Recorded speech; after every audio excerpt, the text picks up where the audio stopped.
અમુક કહેતા હતા ને કે પશુપાલનમાં આવ્યા પછી ખાલી પોડલા જ વધે છે, કાંઈ વધતું નથી.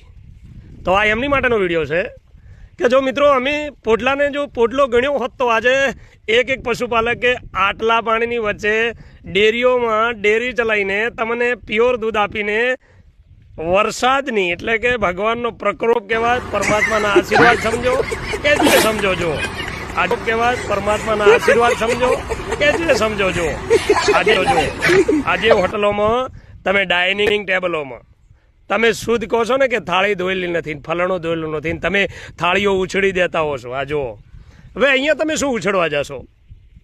કયા વેટરને તમે એમ કહેશો કે મારે ફલણું ના આવે ફલણું? જુઓ, એ બધું જાહેરું એળે, બધું કશું જીરો.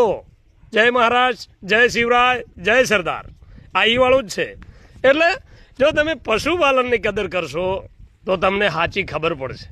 કેમ કે મિત્રો, પશુપાલનને ખેડૂત એક એવો અંશ છે ભારત દેશનો કે જે રાત દાડો એક એવી ગરીબીમાંથી, એક એવા પરસેવામાંથી અને એક એવા કઠોર તપસ્યા પાછળથી એમ કે એક ટીપો સરોવરનો ભરાય એ ટીપાને સાને વેડફાય એવું ટીપું ભરીને ખેડૂત જગતનો તાત કહેવાય. અને પશુપાલક એટલે વહેતી ગંગા કહેવાય. ઈ ગંગામાં તમે તમારા ગમે એટલા પ્રલોક કર્યા હશે, તમે પાપ કરેલા હોય છે ને તમે ગંગામાં જાઓ છો તમારા પાપ ધોવા માટે.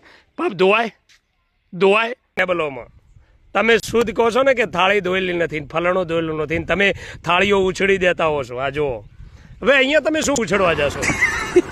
કયા વેટરને તમે એમ કહેશો કે મારે ફલણું ના આવે ફલણું? જુઓ, એ બધું જાહેરું એળે, બધું કશું જીરો. જય મહારાજ, જય શિવરાય, જય સરદાર, આ ઈ વાળું જ છે. એટલે જો તમે પશુપાલનની કદર કરશો તો તમને સાચી ખબર પડશે. કેમ કે મિત્રો, પશુપાલનને ખેડૂત એક એવો અંશ છે ભારત દેશનો કે જે રાત દાડો એક એવી ગરીબીમાંથી, એક એવા પરસેવામાંથી અને એક એવા કઠોર તપસ્યા પાછળથી એમ કે એક ટીપો સરોવરનો ભરાય એ ટીપાને સાને વેડફાય એવું ટીપું ભરીને ખેડૂત જગતનો તાત કહેવાય. અને પશુપાલક એટલે વહેતી ગંગા કહેવાય. ઈ ગંગામાં તમે તમારા ગમે એટલા પ્રલોક કર્યા હશે, તમે પાપ કરેલા હોય છે ને તમે ગંગામાં જાઓ છો તમારા પાપ ધોવા માટે. પાપ ધોવાય તમે ગમે એટલા રાજ તિલક કરો પણ મનમાં તમારે હાથમાં માળા પેટમાં લાળા હશે તો આ અમારું પશુધન છે, આ અમારું પશુધન છે, આ અમારી આગવી ઓળખ છે. ગમે એટલો પરમાત્મા અમારી ઉપર નારાજ થાય, ગમે એટલો અમારી જમીન ધોવાઈ જાય, ગમે એટલો અમારો પાક નિષ્ફળ થઈ જાય કે ગમે એટલા અમારા પશુ તણાઈ જાય, પણ અમે પીછે હેટ કરવાવાળા નથી. આ વિડીયો બધા મને આવેલા છે, હું કોઈ વિડીયો ઉતારવા ગયેલો નથી, પણ આ વિડીયોના માધ્યમથી મને એટલી હમદર્દી છે કે દુઃખ થયું હોય એને ખબર હોય, ગુમડું થયું હોય તો એને પીડાની ખબર હોય. સમાચાર લેવાવાળા તો ખાલી એટલું જ કહેશે કે દવા કરાવજો, પાટો હમો બંધાવજો, ડૉક્ટરની સલાહ લેજો, ટાઈમ ટુ ટાઈમ દવા લેજો, એ તો ઠીક થઈ જશે. પણ ઓલાને રાત કેવી રીતે કાઢવી?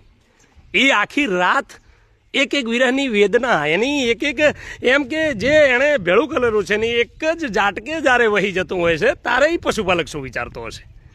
તારે ભગવાનને કેવા સવાલ કરતો છે? કરે ના મારા નાથ, હું જ તને મળ્યો, હું જ હતો. મિત્રો, આવા નવા જોડાયેલા રહેજો.